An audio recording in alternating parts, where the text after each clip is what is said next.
Reverse പോകുമ്പോ ആ കണി ഞാൻ ഒന്ന് കണ്ടേക്കട്ടാ. എന്തിന്? കഷ്ടകാലം ആരംഭിച്ചോന്ന് അറിയാലോ. നന്നായി. അപ്പൊ കരുതി കൂട്ടി ഞാൻ എനിക്ക് ഇഷ്ടപ്പെട്ട ആസിഫ് അലി, ഇപ്പോഴത്തെ നടന്മാരിലേക്ക് ഇഷ്ടപ്പെട്ടല്ലേ ആസിഫ് അലിയൊക്കെ. ഇവൻ പറയുന്നത് വിശ്വസിക്കരുത്. ഇവൻ ഭക്ഷണം കഴിക്കാനും കള്ളം പറയാനും മാത്രമാണ് വാ തുറക്കുന്നത്. ഫഹദ്, ആസിഫ് അലി ഇവരൊക്കെ അല്ലേ നമ്മുടെ സിനിമയുടെ ഭാവിയിൽ വരുന്ന തലമുറ.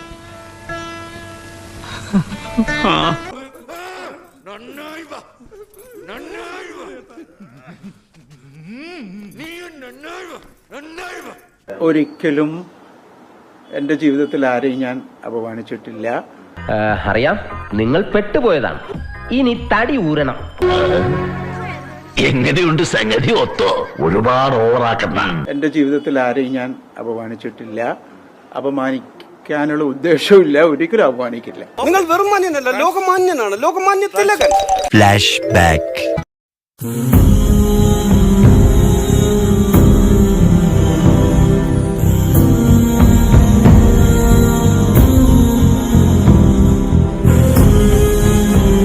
ഇവന്മാര് എന്ത് ഭീകരന്മാരാന്ന് ആലോചിച്ചോക്കെ. അവന്റെയൊക്കെ മനസ്സിലെ ട്രിപ്പാണ്. എനിക്കൊന്നും ഓർമ്മ വരുന്നില്ല ഈശ്വരാ. നീ കിടന്ന് ഉരുളൊന്നും വേണ്ട.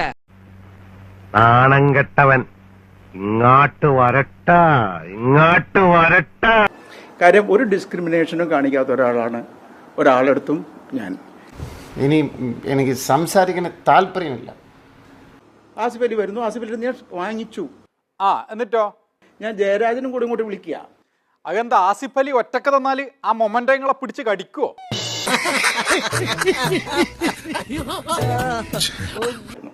അത്രയും മാത്രമേ ഉണ്ടായിരുന്നുള്ളൂ.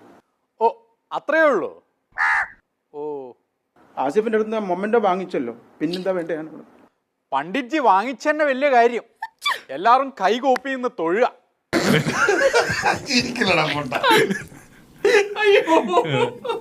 ഇത്രയും വലിയ ഗതികെട്ടവൻ ഈ ലോകത്ത് വേറെ ആരെങ്കിലും ഉണ്ടാവും എന്റെ കർത്താവേ? ഇങ്ങനെയുള്ള ഒരു പ്രത്യേകിച്ച് ഒരു പൊതുവേദിയിലൊന്നും ഒരിക്കലും എല്ലാരും കാണല്ലേ. അപ്പൊ കാണുന്ന സമയത്ത് ആസിഫിനെ പോലത്തെ ഒരാളെ ഇങ്ങനെ ഇഗ്നോർ ചെയ്യുക എന്ന് വെച്ചാൽ നമ്മൾ വല്ല പരിചയമൊന്നും കാണിക്കണ്ടേ? ഞാൻ കാണിക്കും. Side please. എന്നുവെച്ചാൽ പുള്ളി ആദ്യം പറഞ്ഞത് പുള്ളി തോളി തട്ടിയിരുന്നു. അപ്പൊ പച്ചക്കള്ളല്ലേ, പുള്ളി തോളിനൊന്നും തട്ടിയിട്ടില്ല.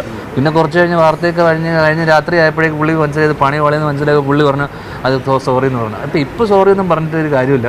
നാട്ടുകാരെ വിളിച്ചു കൂട്ടിട്ട് മോൻ എന്ത് കിട്ടും? എനിക്കൊന്നും കിട്ടില്ല, പിള്ളേച്ചന് കിട്ടും. നല്ല അസല പൊതുക്ക് വലിയ നിലവിലുള്ള ആളല്ലേ, എല്ലാവരും ഒന്ന് അറിയട്ടെ എന്ന്. നീ എന്റെ മാനം കളയരുത്, നിനക്ക് എന്ത് വേണേലും ഞാൻ തരാം. അപ്പൊ ഈ ഒരു സംഭവം കണ്ടാൽ നമുക്ക് വ്യക്തമായിട്ട് മനസ്സിലാവും ശുദ്ധ തെണ്ടിത്തരമാണ് രമേശ് നാരായണൻ കാണിച്ചിട്ടുള്ളത്. ആരോടും പറയല്ലേ, അമ്പോയി സാരേട്ടാ. അതെങ്ങനെ സംഭവിച്ചു എന്ന് എനിക്ക് തന്നെ അറിയില്ല. കാര്യം ഞാൻ പറയാം, അവിടെ നടന്നത് ആ വേദിയിൽ രഞ്ജിത്തിന്റെ പടമുണ്ട്. രഞ്ജിത്തിന്റെ ക്രൂസ് വന്നു. അതിന്റെ മ്യൂസിക് ഡയറക്ടേഴ്സിനെ വിളിക്കുന്നുണ്ട്.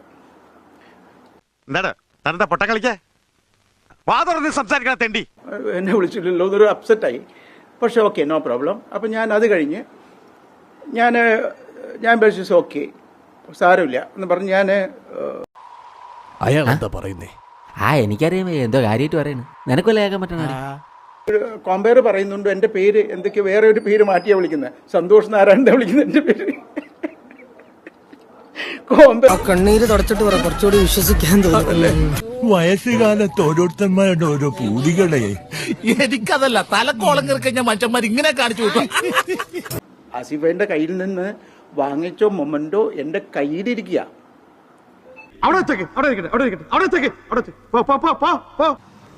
തരൂർ മാന്യനാണ്, ഒരു അന്തസ്സുണ്ട്, കുഴപ്പമില്ല, ശരിയാവും. ജയരാജ് വന്ന് കഴിയുമ്പോഴേക്കും എനിക്ക് പിന്നെ ആസിഫ് അലി ഇല്ല അവിടെ. ആസിഫ് അലി അപ്പോഴേക്ക് പോയി കഴിഞ്ഞു. എന്താ അത് പിന്നെ ഈ ഫ്രാഡുകളുടെ ഒരു ടെക്നിക്കാണ്. അപ്പൊ പിന്നെ ആൾക്കാരൊക്കെ കൂടി പിന്നെ അടുത്ത പ്രോഗ്രാമിലേക്ക് പോയല്ലോ അവിടെ. ഇതാണ് നടന്നത്. നല്ല കഥ. അതിനൊന്നും ഇല്ലേ. അയാളുടെ ക്ഷമയുടെ ശക്തിയാണ് രാജാവിന്റെ മനസ്സ് മാറ്റിയത്. അതുകൊണ്ട് നമ്മളൊക്കെ ക്ഷമിക്കാൻ പഠിക്കണം.